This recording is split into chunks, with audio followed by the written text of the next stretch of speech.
Assalamualaikum warahmatullahi wabarakatuh. Alhamdulillahirrahmanirrahim. Bismillahirrahmanirrahim.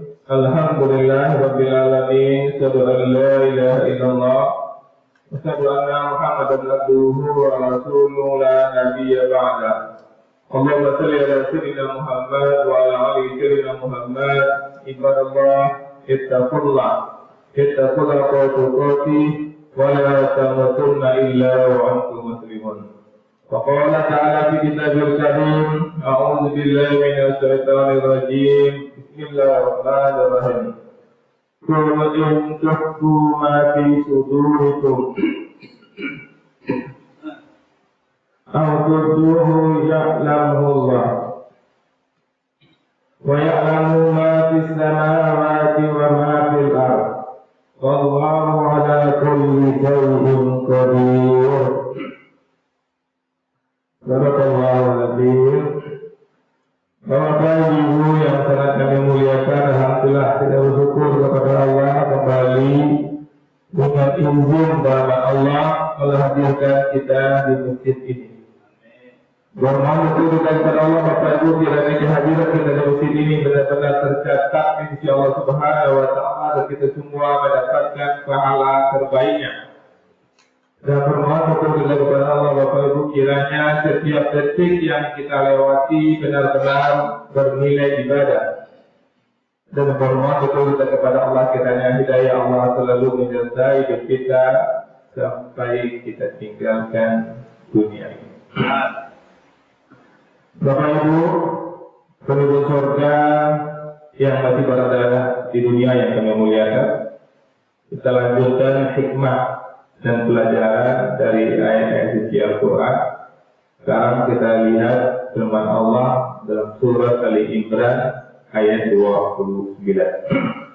Kul, katakanlah, berarti Allah menyuruh kepada Rasul mulia untuk mengatakan kepada kita, in tuhfu ma fi sudurikum, jika kalian menyembunyikan apa yang ada dalam dada kalian, al-quduhu ya'lamullah, atau kalian menampakkannya, Allah pasti mengetahuinya. Wa ya'lamu ma fis samawati wa ma fil ardh, dan dia mengetahui apa yang ada di langit dan apa yang ada di bumi. Wallahu ala kulli shay'in qadir, dan Allah atas segala sesuatu maha kuasa. Apa yang bisa kita ambil Bapak Ibu? Ayat ini berkaitan erat dengan ayat-ayat sebelumnya dalam surah Imran yang sudah kita bahas sebelumnya, di mana pengawasan Allah terhadap perbuatan kita, keikhlasan dalam amal, serta ancaman bagi orang-orang yang menyimpan niat buruk dalam hatinya. Allah menguasai langit dan bumi, Allah menguasai apapun yang nampak dan yang tidak nampak. Kalau Bapak Ibu sekarang ini mendengarkan apa yang kami sampaikan melalui lisan kami, tapi apa yang ada dalam hati kami Bapak Ibu tidak mendengarnya, tapi Allah mendengarnya. Kami mendengar Bapak Ibu bicara, tapi kami tidak dengar apa yang ada dalam hati Bapak Ibu semua. Tapi Allah mengetahui itu semua. Ada di antara jemaah yang mengatakan dalam hatinya, Ustaz itu panjang mana, Ustaz itu tak jali dengan kecian tu, tak apa dengan kecian, mengecik seorang tu, Ustaz itu mana tu, bukan jawab tu. Itu dalam hati ibu-ibu semua itu, tak dengar Ustaz, Ustaz pede kan. Padahal dalam hati ibu tu lalu selesai lagi. Itu didengar oleh Allah Subhanahu Wa Taala. Apa yang tampak atau yang tidak tampak, Allah mengetahuinya.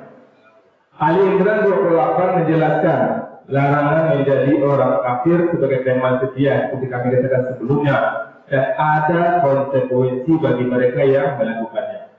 Ali Imran 30 setelah ayat 29 ini telah menegaskan pada hari kiamat setiap manusia akan melihat semua perbuatannya baik maupun yang buruk. Ini hubungan ayat 29 dengan 28 dan juga ayat 30 yang Allah menyampaikan besok kalau Allah berikan kesempatan.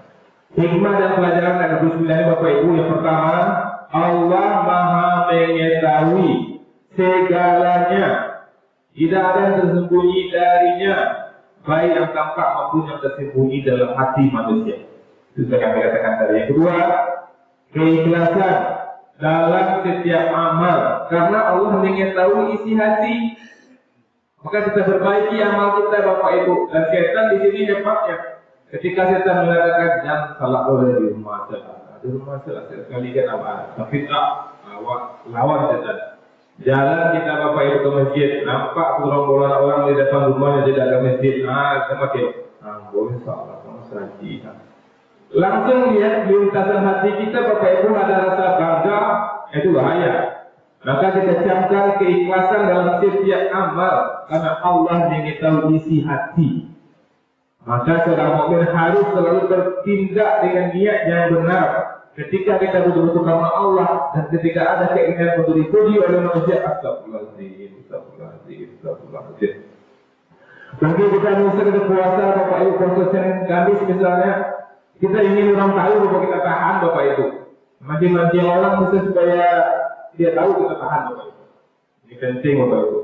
Dan kalau bisa Bapak Ibu, ketika kita berhadapan dengan banyak orang, ada amal-amal kita yang nampak sama orang, terlihat sama orang, kadang-kadang itu mau mengganggu keikhlasan kita. Kita camkan dalam hati kita, ada amal kita yang orang tidak tahu. Misalnya ketika kita berinfak, nampak orang, ada saat kita berinfak yang orang tidak tahu. Kita buktikan kepada Allah, kita ikhlas beribadah kepada Allah. Apa itu? Kata haji apapun, ada memang yang kita Allah yang tahu. Minimal dalam hidup kita, di dalam hidup kita ada amal yang memang kita dan Allah yang tahu. Karena banyak amal-amal kita yang nampak sama orang, dan kapan kita kadang kita bangga, kita takut itu tidak ikhlas. Jadi kita buktikan ada amal-amal tertentu yang memang tidak ada orang yang tahu, hanya kita dan Allah yang tahu. Untuk membuktikan kita ikhlas, kita mampu untuk ikhlas. Yang ketiga, hindari kemunafikan dan dusta. Tidak ada gunanya menyembunyikan keburukan atau berpura-pura baik di hadapan manusia, karena Allah mengetahui segala-galanya. Bodoh dan bodohlah orang berpura-pura baik Bapak Ibu, pura-pura elok, pura-pura menolong, sebenarnya ingin menganiaya awak. Allah tahu itu semua. Dan yang keempat, hikmah dan pelajaran yang kita ambil, mengingat kekuasaan Allah.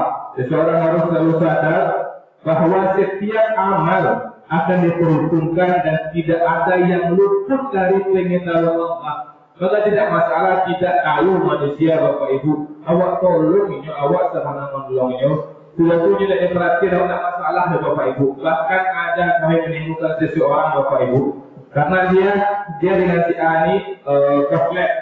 Jadi si Ani tersangka dengan dia, sehingga putus hubungan. Bukan dia yang putus hubungan, si Ani yang putus hubungan. Dia dengar si Ani bermasalah dengan keuangan. Kalau dia membantu si A ini, dia pasti nggak mau karena keflek. Begitu Bapak Ibu, dia suruh orang lain si B bantu dia atas nama kamu, bantu dia ya, kalau kamu terkena itu menolong yuk. Maka begitu Bapak Ibu kan tak tahu si A saja, tapi Allah tahu. Luar biasa kalau kita sadar dengan ayat ini Bapak Ibu.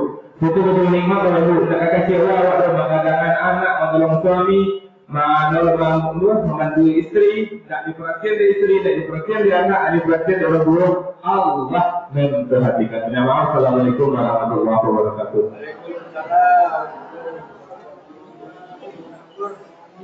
Sama-sama.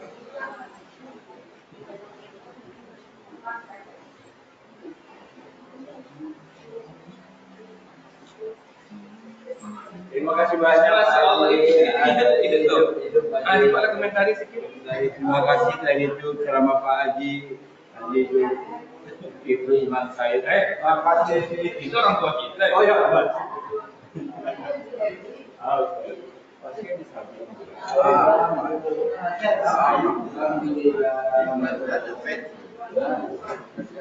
Alhamdulillah.